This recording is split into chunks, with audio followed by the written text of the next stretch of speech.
नामांकित कंपनीमधील धर्मांतर आणि लैंगिक शोषण प्रकरणामध्ये एक महत्त्वाची अपडेट आहे। नाशिक न्यायालयामध्ये सुनावणी पार पडलेली आहे। न्यायमूर्ती RC नरवाडिया यांच्यासमोर सुनावणी झाली आहे। तर 5 आरोपींना न्यायालयीन कोठडी सुनावलेली आहे। तौसिफ अत्तार, रजा मेमन, शाहरुख कुरेशी, शफी शेख, आसिफ अन्सारी यांचा यामध्ये समावेश आहे। तर ऑपरेशन मॅनेजर अश्विनी चेनानीला 13 एप्रिलपर्यंत पोलीस कोठडी सुनावण्यात आली आहे। चेनानीला पुण्यातनं ताब्यात घेतल्याच्या नंतर आज न्यायालयामध्ये हजर केलं होतं। 9 गुन्ह्यांचा SIT कडनं हा संपूर्ण तपास सुरू आहे। 5 आरोपींना आता या प्रकरणामध्ये न्यायालयीन कोठडी सुनावण्यात आलेली आहे।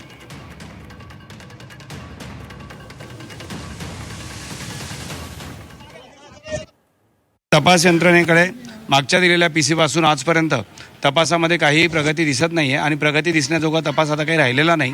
कारण मुळातच सगळे आरोप हे 1-2 वर्ष जुने आहेत आणि ते तोंडी आरोप आहेत। त्यामुळे त्याच्यात आरोपींना ताब्यात घेऊन कस्टडीत घेणं हे गरजेचं नाही। त्यांचा एक मुद्दा होता की आरोपी तपासात सहकार्य करत नाही। त्याच्यावर आमचं म्हणणं होतं की सुप्रीम कोर्टाने पण सांगितलेलं आहे की तपासात सहकार्य करणं म्हणजे काही आरोपींनी गुन्हा कबूल करणे नाही।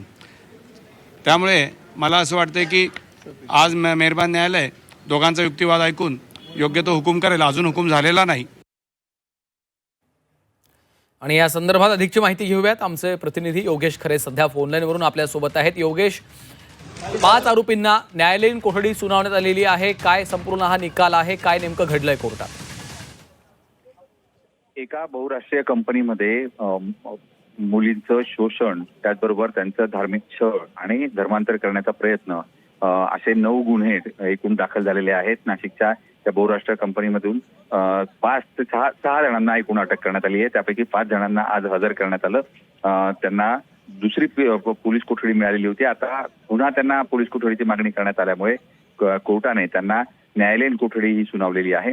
मात्र या प्रकरणाशी संबंधित असलेल्या ज्या सगळ्यात मुख्य अधिकारी होत्या चेनानी, त्यांना 3 दिवसाची पोलीस कोठडी देण्यात आली आहे। त्यांना कालच पोलिसांनी ताब्यात घेतलं होतं आणि आज त्यांना अटक दाखवून कोर्टात हजर करण्यात आलं।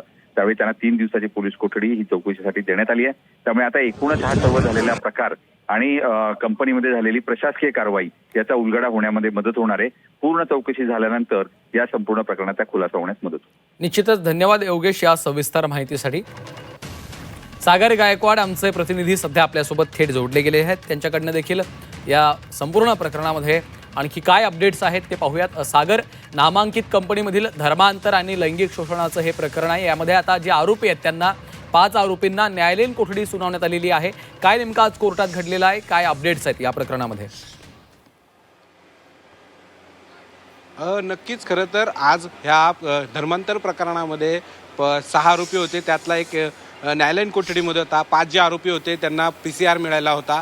ज्या 2 दिवसाच्या PCR मिळाल्यानंतर पोलिसांनी वेगवेगळ्या तपासाची कारणं देत 2 दिवसापूर्वीच ह्या PCR न्यायालयासमोर मागितलेला होता। यानंतर ह्या सगळ्या प्रकरणामध्ये 2 दिवसाचा PCR देण्यात आलेला होता। आज दुपारच्या सुमारास या सगळ्या 5ही आरोपींना न्यायालयासमोर हजर करण्यात आलेलं होतं। आणि विशेष बाब, जे सह आरोपी म्हणून ज्या अश्विनी चेनानी नावाची जी व्यक्ती HR होती तिला देखील अटक करून तिला देखील आज न्यायालयासमोर हजर करण्यात आलेलं होतं।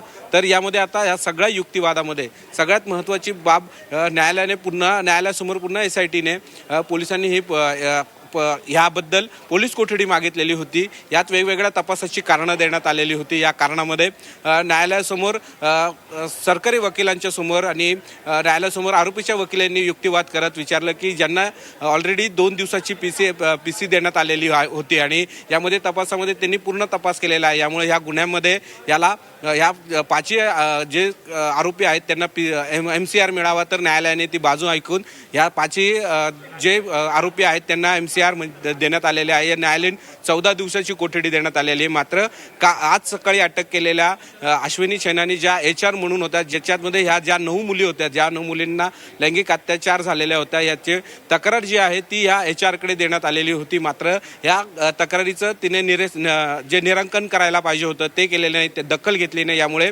हिला देखील या गुन्ह्यामध्ये सह आरोपी करण्यात आलेलं होतं। तिच्यावरती आता माननीय न्यायालयाने 3 दिवसाची पोलीस कोठडी सुनावलेली आहे। या 13 एप्रिलपर्यंत ही कोठडी असणार आहेत। यात आता ह्यामध्ये आता हे सगळ्यात जर विचार केला तर ही HR देखील ह्याच्यामध्ये सह आरोपी केल्यामुळे आता हिचा देखील तपास पोलीस करणार आहेत। निश्चितच सागर, आपण पाहतोय चेनालीला देखील पुण्यातून ताब्यात घेतल्यानंतर आज न्यायालयात हजर केलेलं होतं. आता या संपूर्ण प्रकरणामध्ये 9 गुन्हे आहेत आणि त्याचा SIT कडनं हा संपूर्ण तपास सुरू आहे. यामध्ये आणखी काय समोर येतं हे देखील पाहावं लागेल. धन्यवाद या सविस्तर माहितीसाठी.